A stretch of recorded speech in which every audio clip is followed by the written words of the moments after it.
C'est avec un grand plaisir que je prends la parole ce soir pour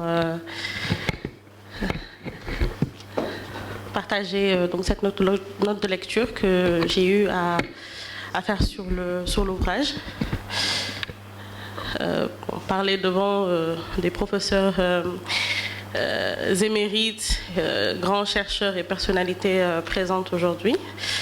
Peut-être un peu difficile pour l'étudiante que je suis, mais on va essayer. L'ouvrage du Dr Cheikh Ahmadou Bamba Diagne a une mesure multidimensionnelle qui nous propose un joyau du savoir à la valeur intellectuelle insondable. Cette vision économique du mouridisme dans la pensée ou dans l'histoire de la pensée économique est un vaste plateau d'informations et de démonstrations pertinentes, objective et logique qui se veut de proposer une réflexion soutenue mais surtout décomplexée sur une vision dont les hommes gagneraient à connaître et les sociétés à exploiter.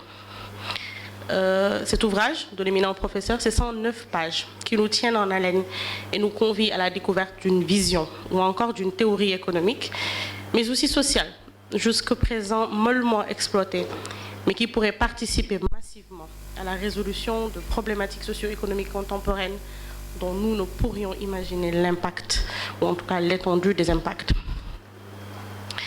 Dès l'introduction, qui nous donne un avant-goût fascinant, l'auteur nous invite directement dans le vif du sujet, en posant des bases nécessaires à la compréhension ultérieure des spécificités et caractéristiques de cette vision économique d'alternative mise à l'honneur.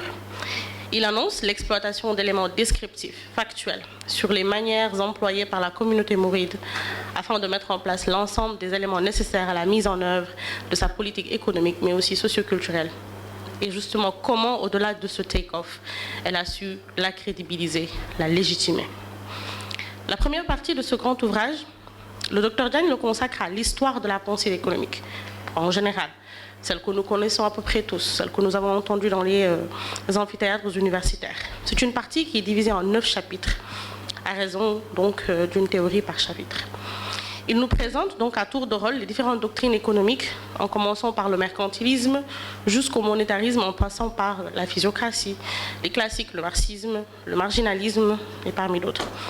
Si l'on prend juste à titre d'exemple le mercantilisme, donc théorie par laquelle il débute, il nous fait comprendre qu'elle n'est pas donc une doctrine à proprement parler, qu'il ne s'agit pas non plus d'une école unifiée qui aura donc un chef de file et des disciples, etc., et qu'on peut l'assimiler à un système de pensée caractéristique donc, de l'époque, qui nous parle beaucoup du mercantilisme. On va avancer un peu pour ne pas trop prendre du temps.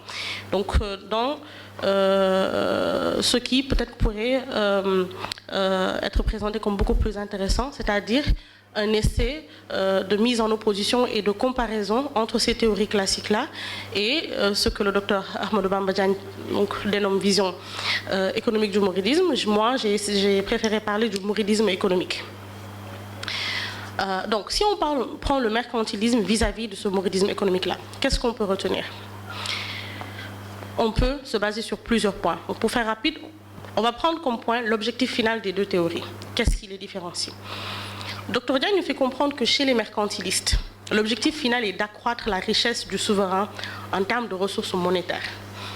A contrario, il nous dit que chez les mourides, l'objectif visé est primordialement l'optimisation des capacités de la communauté à travers 3 branches. Le professeur en a parlé tout dernièrement. La détermination ou la volonté créatrice, il parle de himma. Si on va plus loin, on peut dire que l'action, en tout cas la mise en action de cette volonté créatrice pourrait se définir comme le positif ou autre. Deuxièmement, la répartition équitable des ressources, non égalitaires mais équitables, des ressources, à savoir la capacité pour le plus favorisé de pouvoir partager sa richesse avec le plus nécessiteux. Il appelle ça le addiya. Et pour un troisième point, l'utilisation maintenant de ce addiya comme objet de base dans le cadre du service rendu à la communauté. Il appelle ça la khidma.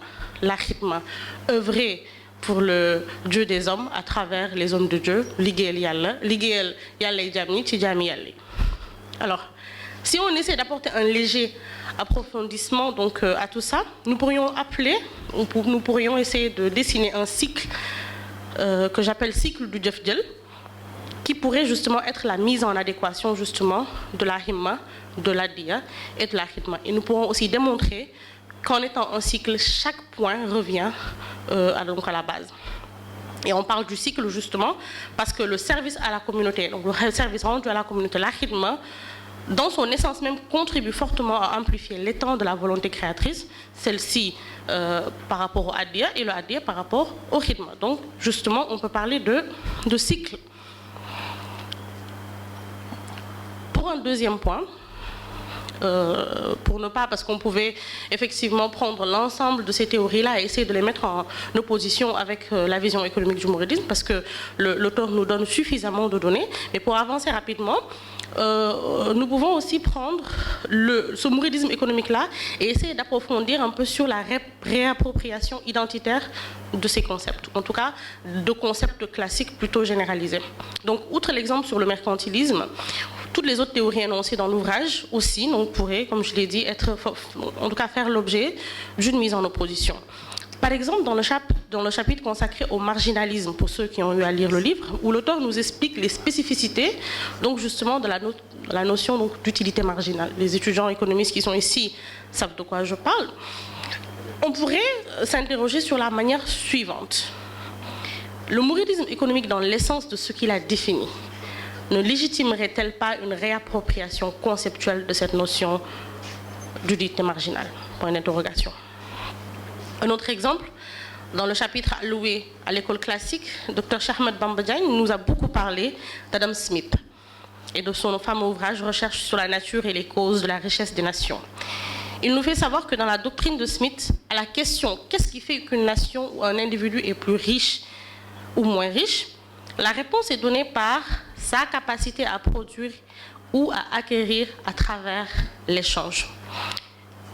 À l'autre question, qui consiste à demander d'où vient cette capacité de produire, Smith nous répond que cette capacité vient par la dépense du travail. Alors, en parallèle, dans cette vision économique du mouridisme présentée par l'auteur, nous pouvons facilement comprendre que le travail physique al-kasbou, pas seulement al-kasbou, kasboul halal, représente un pilier majeur de la théorie. Et il le dit lui-même. D'ailleurs, il lui consacre un chapitre entier. Et la première citation justement de ce chapitre, faisant d'office d'ouverture, à elle seule suffirait pour démontrer cette importance capitale accordée au travail dans la théorie économique du mouridisme. Le docteur Cheikh Ahmadou Bamba commence le chapitre par nous dire « Lamacha am, lamacha daj la sant ». C'est une citation, je pense, de Cheikh Blahat. Donc ce dont un profil est le prénom, l'effort en est le nom. Donc, il nous dit dans ce chapitre que la vision économique de Cheikh Ahmadou Bamba est basée sur la recherche du travail licite d'abord et après tout. Et ce que Cheikh Ahmadou Bamba lui-même dit dans Mouaïbou, « Wabil halali halit saray ». Donc, pénérise ma fortune que je gagne, mais que je gagne honnêtement. Et cette autre assertion de Cheikh Imam Fall, très populaire, pourrait aussi solidifier cette hypothèse.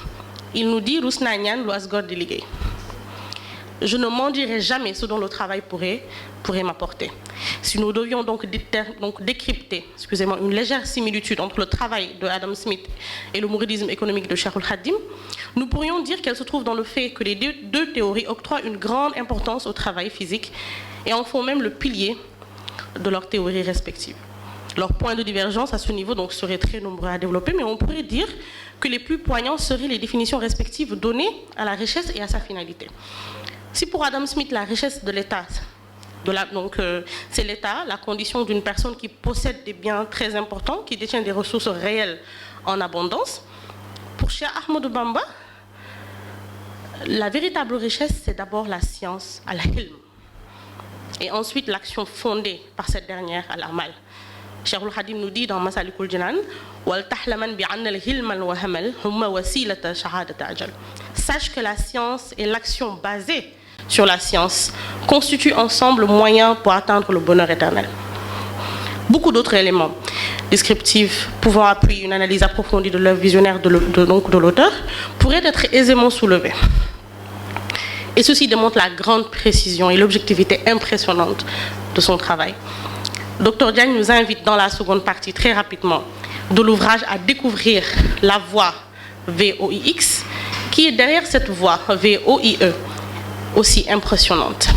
Il nous convie à la rencontre de Cheikh Ahmadou Bamba Khadim Rassoul, fondateur du mouridisme. Mais il nous promène également dans ce vaste jardin de vertus et de valeurs humaines inouïes qui est la voie mouride à travers son histoire, sa conception, son évolution, ses réalisations, ses capacités, mais aussi ses nombreux défis.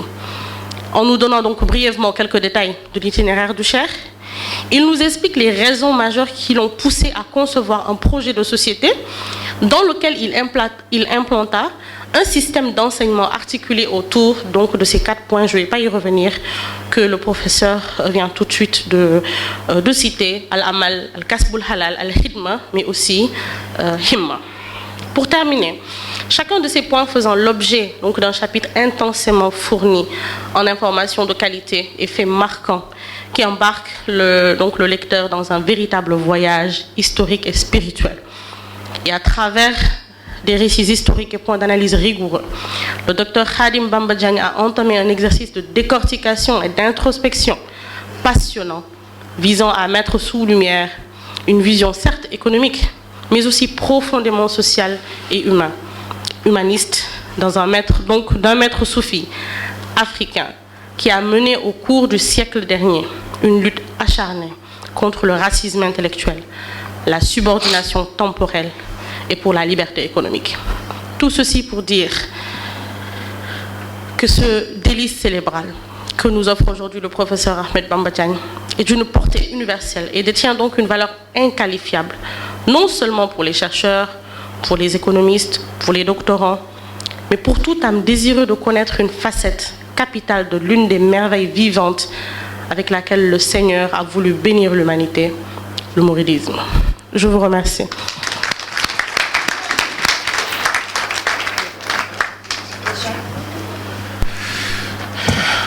Merci Madame Mbaké.